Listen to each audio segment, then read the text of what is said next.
Hey, what is up, everyone? Welcome to the Crack House Chronicles. I am Donnie, your host, and with me is a man who walked into the crack house today, judging by how cold it was, with the socks he was wearing with his flip-flops. It's Dale. No, I'm not doing that shit. Now, I do have on some shorts, and it is cold, but I got on my toboggan. So you never wore socks with your flip-flops? I ain't saying I never have, but I'm not doing it today. You've never been drunk enough to do it. You just got to cram your toe, your sock up between your toe before you put them on. I don't wear flip-flops anyway. So. That's a massive fashion statement. I guess, somewhere. Yeah, thong toe gimmicks from way back in the day. God almighty. Well, what's going on today, dude? Oh, same old, same old. That's it. Yeah, not really, but that's just a thing to say, right? It's just a thing to say when we do a podcast. Yeah. You got any shout-outs for us, man? Oh, yeah, I got one. I would like to give a shout-out to Gmods, Gmodz. We really appreciate the 5-star and fantastic review you gave us on Apple Podcast. That is very nice, and, man, we appreciate it. Absolutely. I don't know your name, or I'd give you a full shout-out, but Gmods, that's all I know. And want to thank whoever has been ordering some T-shirts off the website. Yeah, that's awesome. Appreciate that a whole bunch. And, man, you guys have been downloading the piss out of some stuff. Me, are just thrilled. Yep. And you know who you are, so we appreciate you. Thank you so much. Thank you. And go on to Apple Podcast and give us a 5-star rating and review. Yep. While you're listening, just go down there and click that 5-star. Yeah, it really helps us out. It really, really does. It does. Like I said, check out the website, get you a T-shirt, get you a mug, sticker, something to represent the Crack House. Yeah. Share, like. That's it. All right, bud, we're going to get into our episode this week, man. Oh, let's do it. All right, we've got somewhat of a story from the South. Somewhat. Well, it is from the South. Yeah. I mean, it ain't somewhat. It is from the South. It's from the state of Georgia. It's right down yonder. Yeah, down that way, down the road. But it's from the state of Georgia. That's right. Yep, and the town of Cumming, Georgia. And this is the case of Patrice Endres. Yes. And this episode we're doing is based on the new reboot of Unsolved Mysteries. Yes. And it's episode number 2. Yeah, season 1. Yep. I got a little bit of information, but there's not a lot on this chick. There's not a lot of her past information out there. Right. But I do know that she was born on November 28th, 1965 in Ohio. And no clue how she ended up in Georgia or anything like that. Right. But she was a hairdresser. Yes, she was. Yes. And she disappeared from her salon in Cumming, Georgia on April the 15th, 2004 between 11:37 and 11:50 a.m. And we're going to get into her case and talk about what we think happened and some of the details. Yep, and we got questions. But she had a son from a previous marriage. And her previous husband, his name was Don Black. And they had a son together. His name was Delvis Wade Black. But he didn't go by that name. He went by Pistol. Okay. Yeah, that's a good name. That's a cool name. It's a very cool name. I don't know how you go from Delvis Wade to Pistol, but yeah, I don't know how. Anyway, I'll just keep my mouth shut on that. Yeah. I've never heard of the name Delvis, and I had to look it up. Yeah. And it's not like my name and Elvis crammed together. It's no. Delv's like a elf. Elves with a D on the front. Mm-hmm. Yeah, I don't know how you would come up with that name. Delves. Maybe it's a old family name. Yeah, Delves. I mean, that's not one you just make up. Yeah, it has to be a family name. We'll go with that. Yeah, I think you said that, but yeah, we'll go with that. All right. Like we said, Patrice was a hairdresser. She was. And she was working in a salon that she was renting a booth from. Yeah. When she first started. That's what she had wanted to do for a long time. Right. Now, she had a pretty wild, well, I don't know, with a pretty wild background, but she had a slightly wild just background. She was exotic dancer at one time, but I think when she had her son, she really changed her ways and buckled down and become a hairdresser because that's something she had always wanted to do. So she went to school and got licensed and started snipping. Yep. And Pistol, her son, was her world, man. That's why, she got out of the exotic dancing and got into the world of hair. Yeah, the world of hairdressing. Yeah. Yeah. But her and her first husband split up, and I've never been able to find why they split up. No. There's not much information before No. that I could find either. No, but everything I've read and even heard on Patrice and her son Pistol, they were mother and son, but they were best friends also. Yeah, they're inseparable. They were tight. Very. And, you know, when she had him, she would go to all his games, whatever he had. Yep, always there. Yeah, she was didn't miss anything. Yeah, she was there for him. And she met her second husband, Rob Endres. He came into the salon there where she was working, that she was renting the booth at, to cut his hair one day, and they just struck up a relationship pretty much after that. Yeah, I guess so. And he's like 20 years older than her. Right? Yeah, she was a 30, he was 50. Yeah, like 20 years older, 20 years her senior. And seeing his pictures, I don't really realize why he was stopping at the salon to get his hair cut. No, he had like a horseshoe around the back of his head. Yeah. Yeah. Just a little off the back. Wait, I wish we had this thing. Yep. That's pretty good. He was actually taller than his hair. He outgrew it? Yeah. Yeah. He was, yeah. God, we got awful jokes today. Yeah, but we got a lot more to say about Rob later on, but yeah. Keeping it light. Keeping it light, yeah.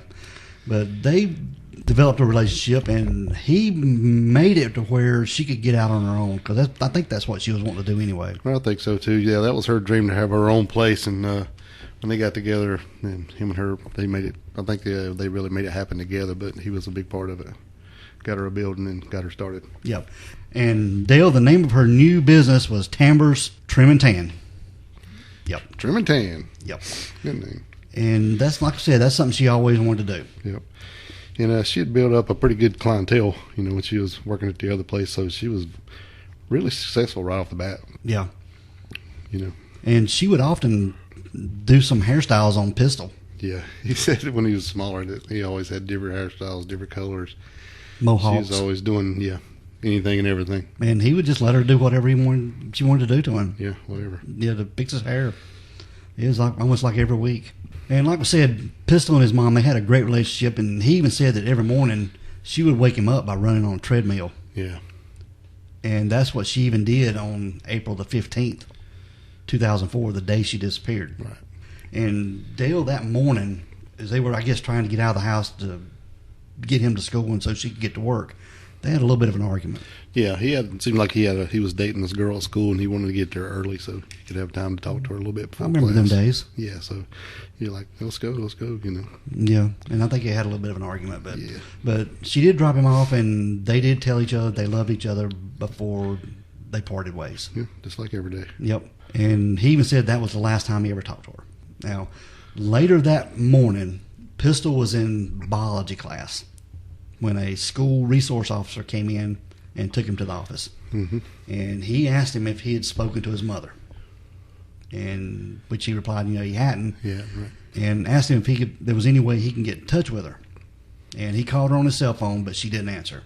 Right. And normally if she didn't answer, she would call him back right away, because she might have been working with a customer or something. So, but when she saw it was him, she immediately would just drop what she's doing and call him back. especially from calling from school. Right. But he called 3 times and got no answer. And Pistol knew something wasn't right. Right. Now, one of Patrice's friends, her name was Mcdonald. They met several years before Patrice had vanished.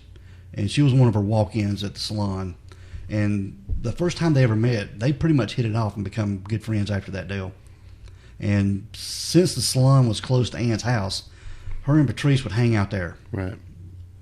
She just stopped by just to see her. Just to hang out, yeah. Yep. And she remembered when she visited Patrice the night before she disappeared. And she even remembered Patrice saying, "Woman, are you going to be back here tomorrow?" Yeah, I think she always called her woman. Yeah. And Ann responded that she would be back there. Right. But normally Ann would call Patrice on her cell phone, and on the day of her disappearance, her calls went straight to voicemail. Yep. Which was odd. Always odd, yeah. Now, by the time Ann arrived at the salon, there were police cars surrounded, and police had received a 911 call from a customer who had arrived at the salon and found it empty. Yep. And when officers arrived there, they found the cash register was open and money was missing from the drawer. Her purse and car keys were laying on the counter, and it appeared that she was about to warm up her lunch. Yeah, it was over next to the microwave. Yeah. But the rest of the shop was just undisturbed. It was just neat. Right. Like she kept her shop. It wasn't no sign of a struggle or, overturned furniture or anything like that. It was just like she just walked out the door. Yeah, and I think this 911 call was around noon. Yeah. On the day, yeah. Police officers, they took Pistol to the salon. And there he learned from the detectives that his mom was missing. And he just thought she just left and, would be back. Right. He didn't have any idea.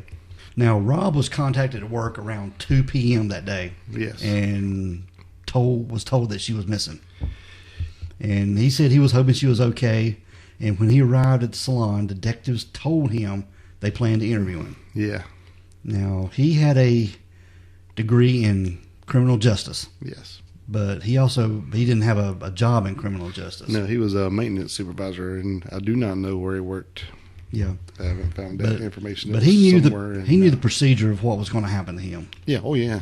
He really stated that he had a criminal justice degree. Yeah, and he basically said, I know how this works. They didn't put the bracelets on me, but I knew they had to interview me, and that's how it goes. So he already knew how everything works. Oh, yeah.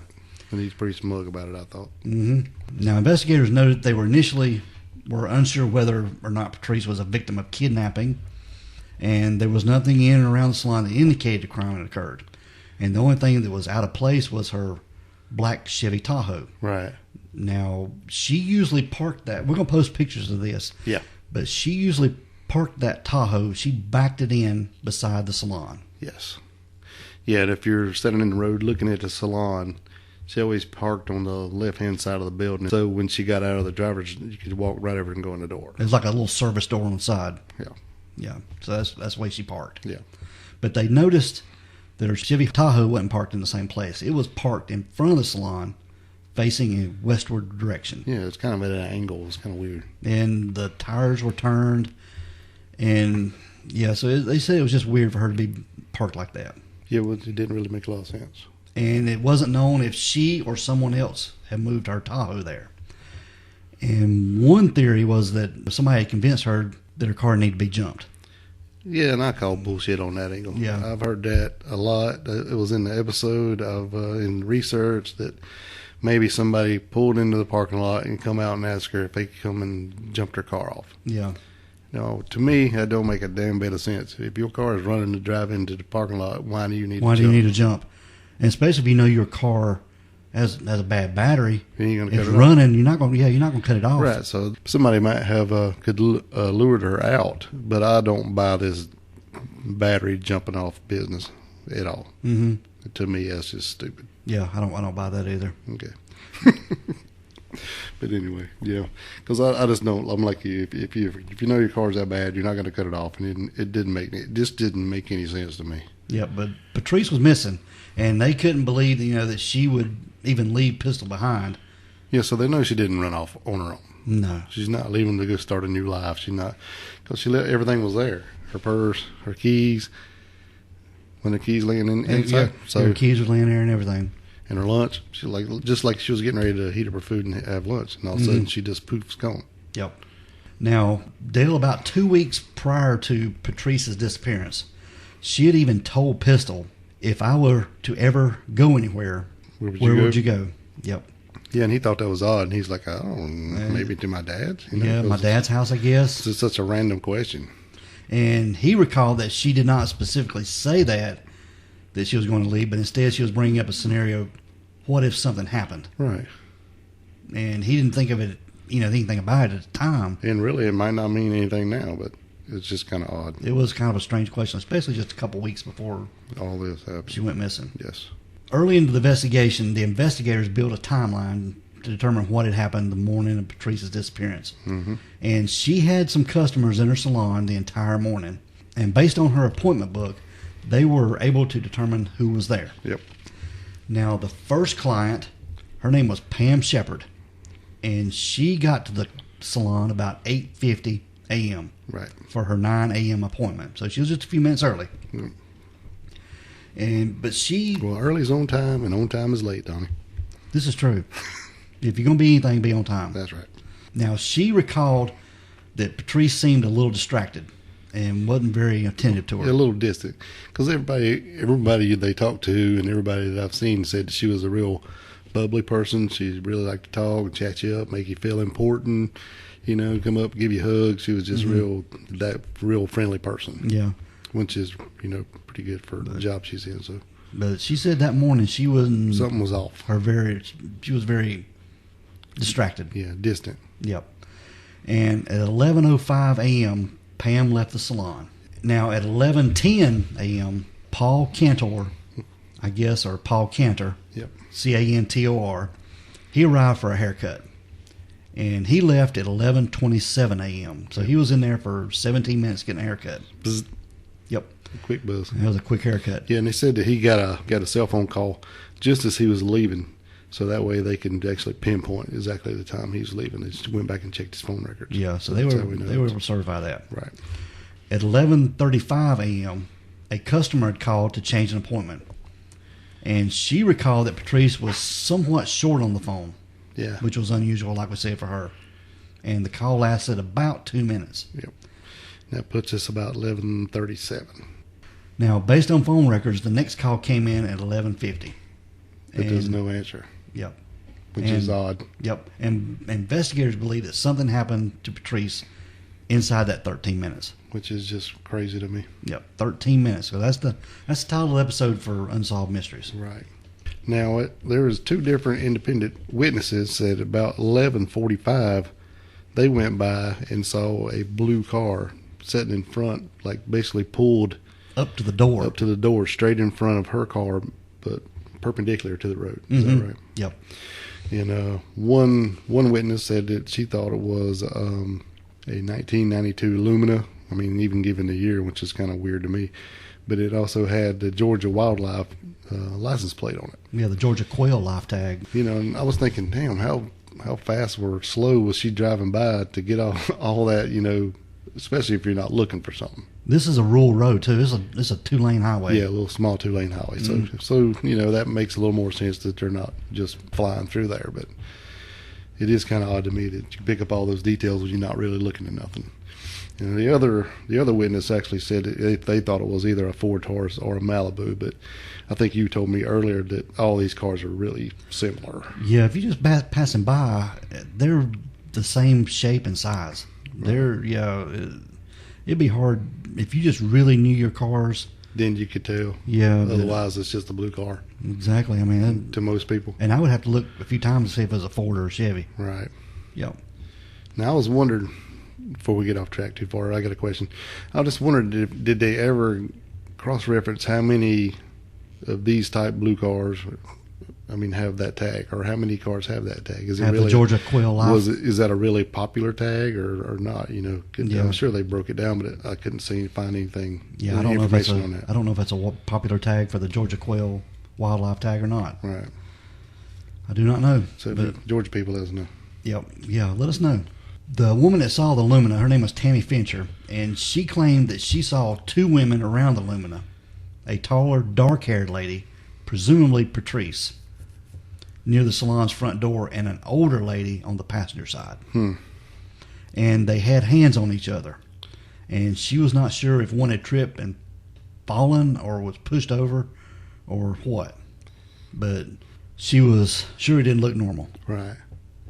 See, I don't know. To me, I'm not saying the lady didn't see what she saw, but that's a whole lot of information to get just driving by. Mm-hmm. Unless they're just scuffling in the gravel, you know? And then you're really going to look. Yep. And like you said, another second witness who thought it was a Ford Taurus. Right. Now, he reported seeing a man with shoulder-length hair standing next to the car. But both witnesses are considered credible because they described essentially the same thing and were totally independent of each other. So really both could be right because there could have been a man and a woman. One could have been inside because the first lady, what was her name? Tammy Fincher. She said that the salon door was open. Yeah. So somebody could have been in going through the purse and all that stuff. Could have been.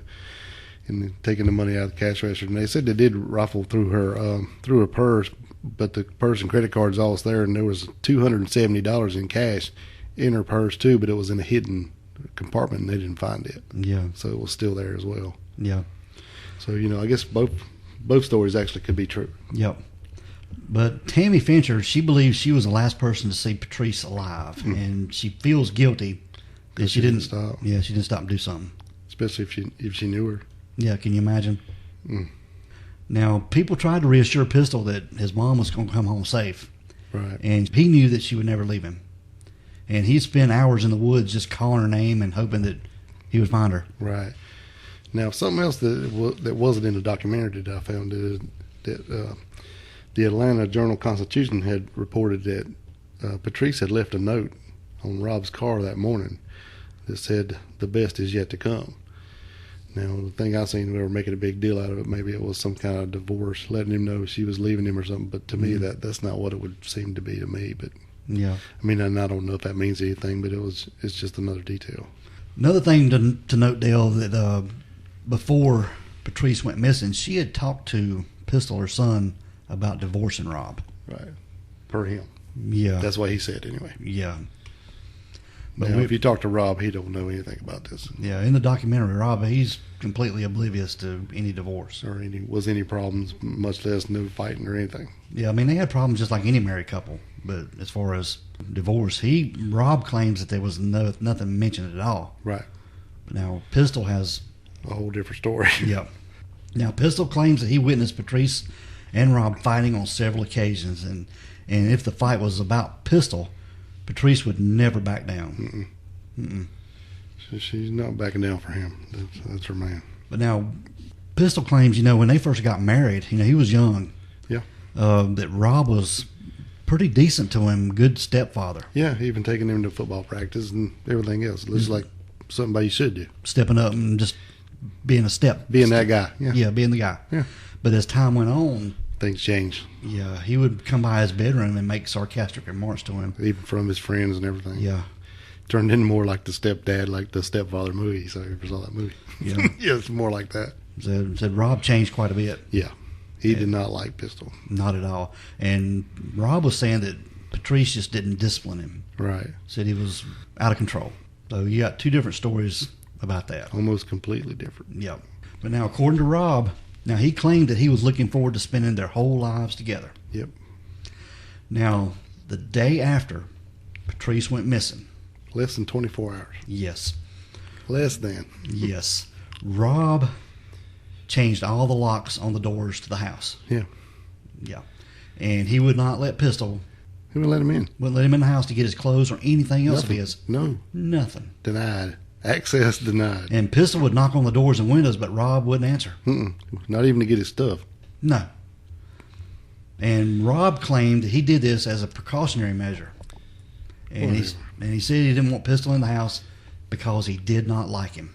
Yeah, but he said that he tried to play it off as it was a precautionary, like you say, a safety measure. He thought he would be more safe if he was staying somewhere else since it's just happened. Yeah. And that don't make a damn bit of sense. You're outside and not inside, but you're safe right now. Yeah. Good luck on finding somewhere to stay. Exactly. And after Patrice vanished, Pistol went to live with his father, Don Black, who had a farm. Yeah. Everything I read, Don and Patrice, now Don was her first husband, they got along pretty good. Yeah, they were still, as Pistol said, they were still best friends. Yeah. But that was it. They talked pretty much daily, but that was it. Yeah. Yeah. They got along great, and Pistol even claims that Rob was a little bit jealous of that. He probably was. And even jealous of Pistol and Patrice's relationship of being so close. Yeah, and then if you talk to Rob, then Pistol's jealous of her and Rob's relationship. Yeah. So it's always two different stories. Now, on the day of Patrice's disappearance, Rob was at home. And before he went to work, he got gas in his car. And he had a time-stamped receipt to prove it. Just happened to have one. Yep. And, and according to Rob, her hair salon was a 45-minute drive from Woodstock, where he was getting gas. Right. He also claimed there was a turnstile at work that recorded what time he came in. Yeah. Furthermore, he claimed that there was no motive for him to kill Patrice because she did not have any life insurance on herself. Yeah. So it's kind of like he was already pre-made with a pre-made alibi.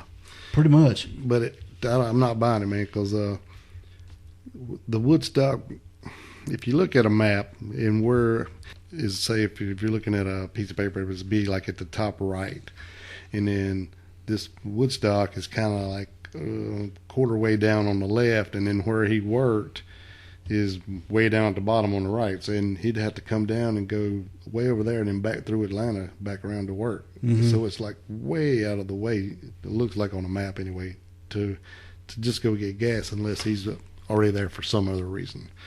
But he said he spent most of the day at home, and then he went to there and got gas and went to work. And then he has his little stuff to prove it. But it's really convenient.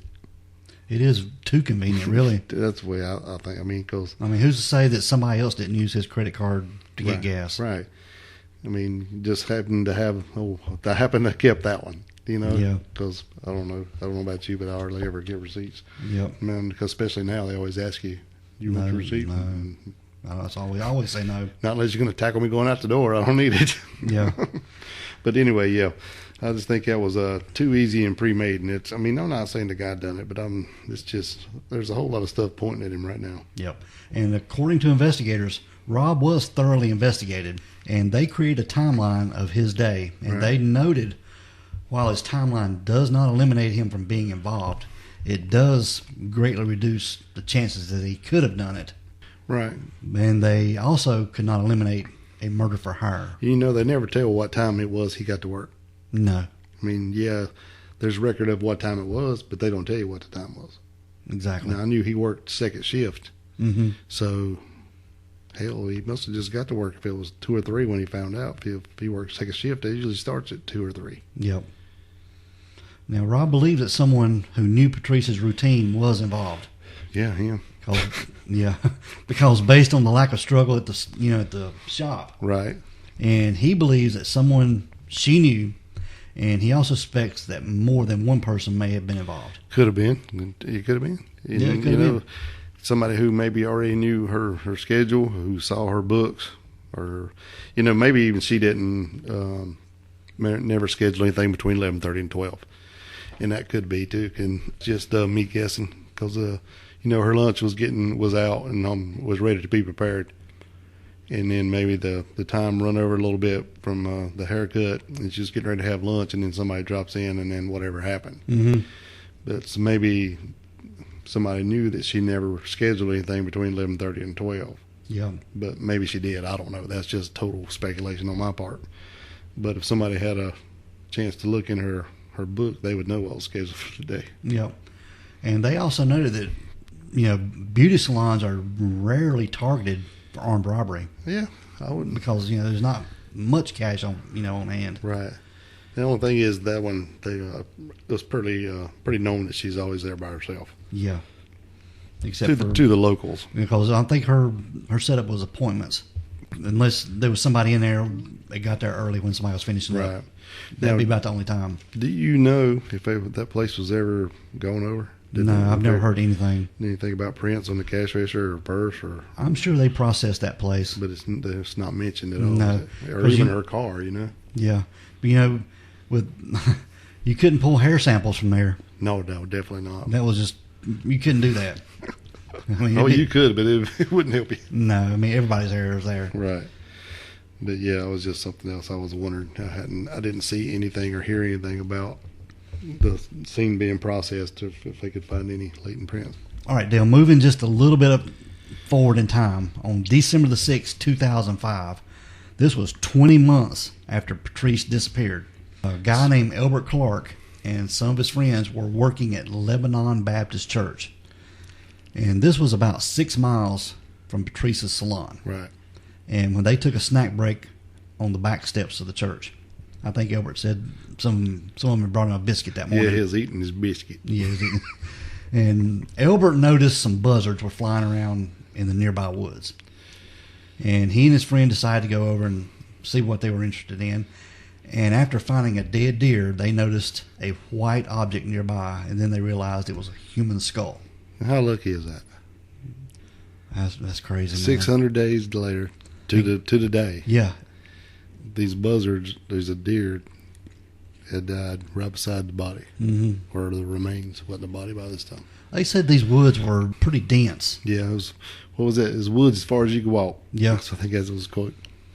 But you know, you can only walk halfway into the woods. That's right. And then you're walking out. That's right.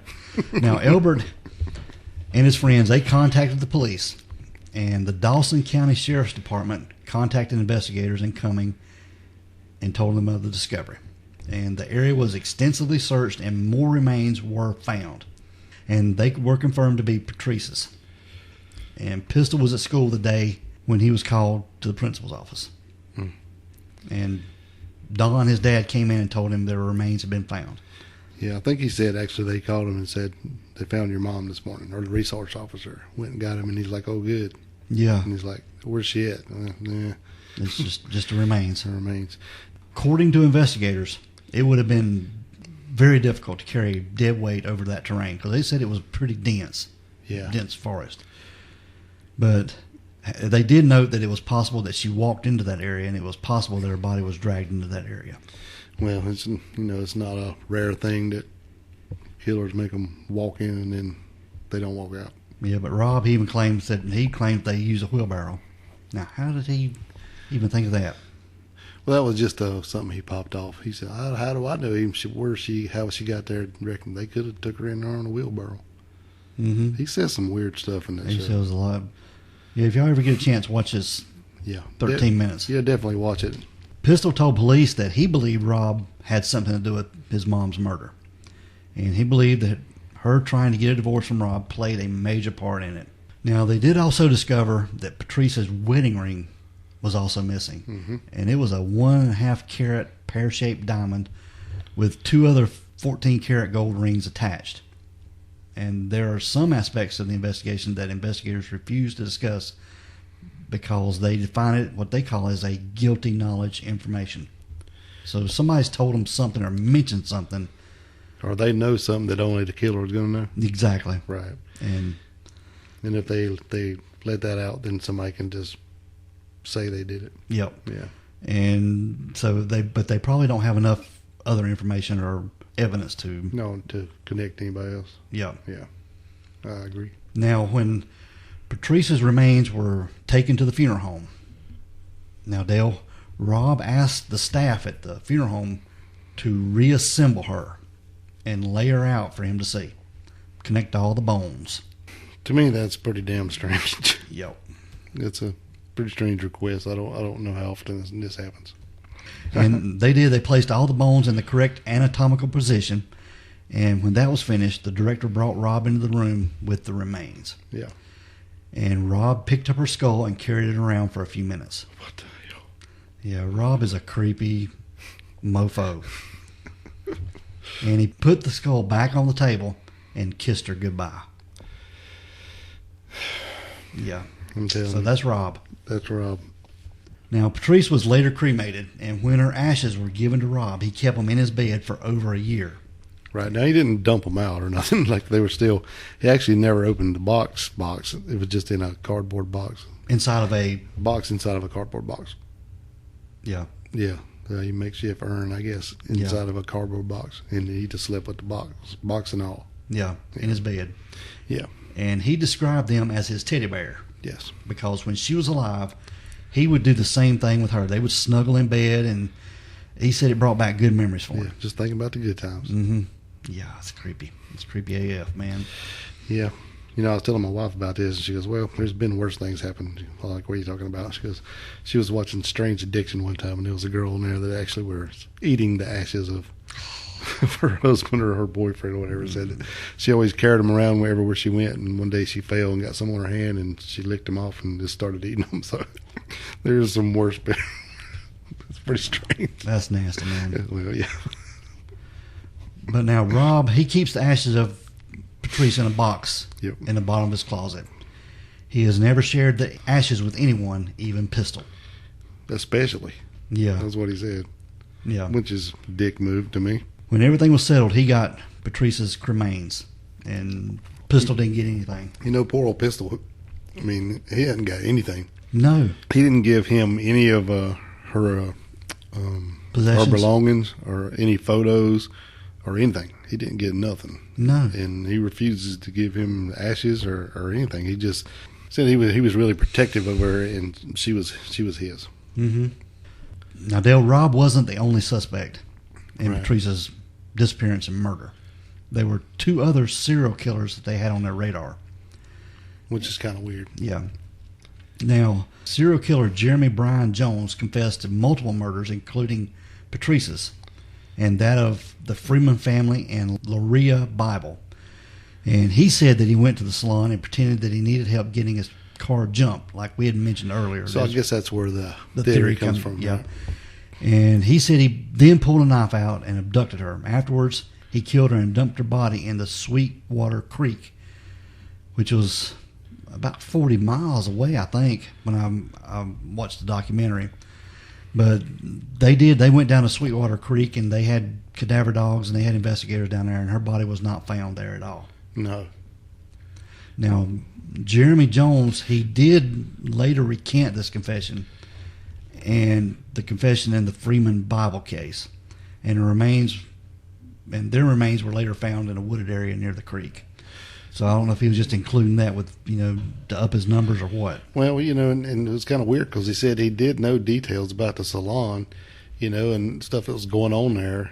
So, and I think he even drew out a diagram of the parking lot or something, didn't he? Mm-hmm. And so that's why they were really thought maybe he wasn't lying, but I think he later, when he recanted later, said he was just trying to get better food, and I'll give you some information if you help me out, kind of thing. Take me out and get me a cheeseburger and a chocolate shake. Right, something like that. Yeah.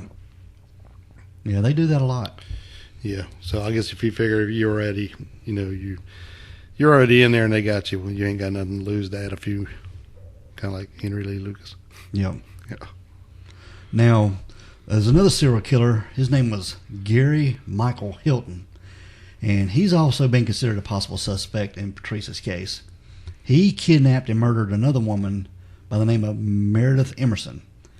Her dog and some of her belongings were later found in Cumming, and he was also known to have been in Forsyth County, where Patrice vanished. And he also told investigators that hair salons was one of his favorite places that he liked to go. And that he likes to go to salons around lunchtime and ask for money. So this fits in the timeline of when Patrice disappeared. Right. And both of these guys could have, I guess, picked up details from the news or whatever and add them to their story to make it sound better, but... Well, they could have picked it up from other inmates or... wherever, but yeah, go ahead. Yep. And he is also considered a suspect in the murder of Judith Smith.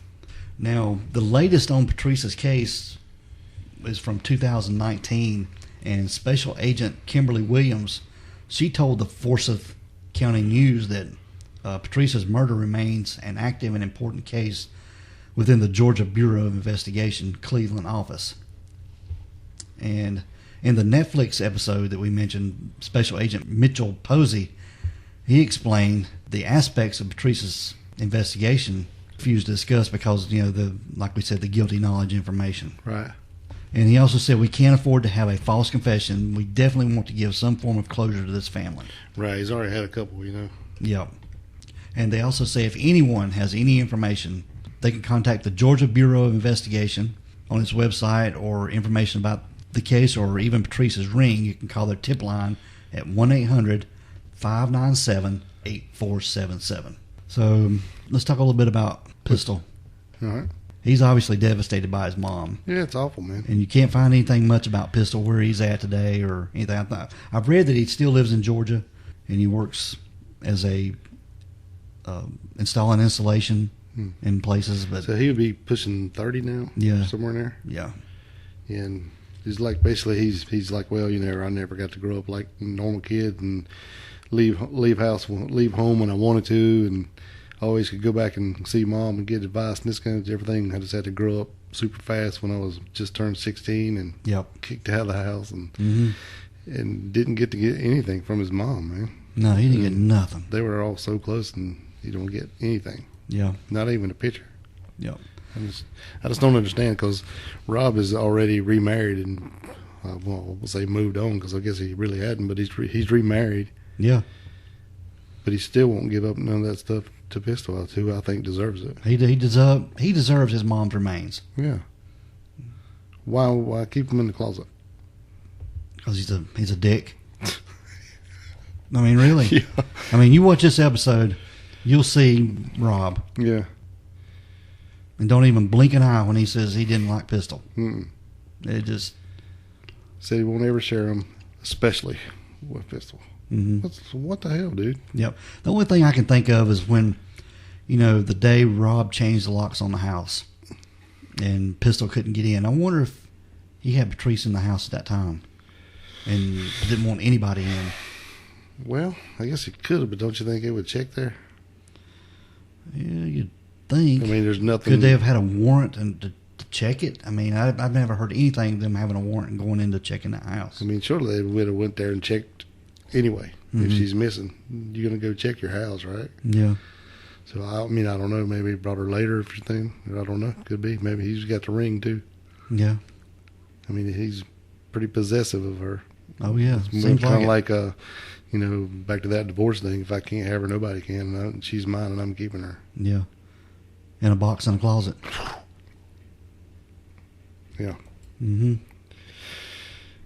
So, strange case. It is a very strange case. But if you have a chance, go watch the Unsolved Mysteries reboot on Netflix. It's season 1, episode number 2, Yep. titled 13 Minutes. 13 minutes. It's pretty good. Pretty good episode. All right, Dale. That is the story of Patrice Endres. Pretty sad, man. She Yep. was a very pretty lady. Yep. And I wish some closure would come to Pistol and help him, find out who murdered his mom. Yeah, definitely. Old boy could use some good news. Yep. All right, Dale. We're going to get out of here. All right, man. We want everyone to be safe, be careful, and always be aware of your surroundings.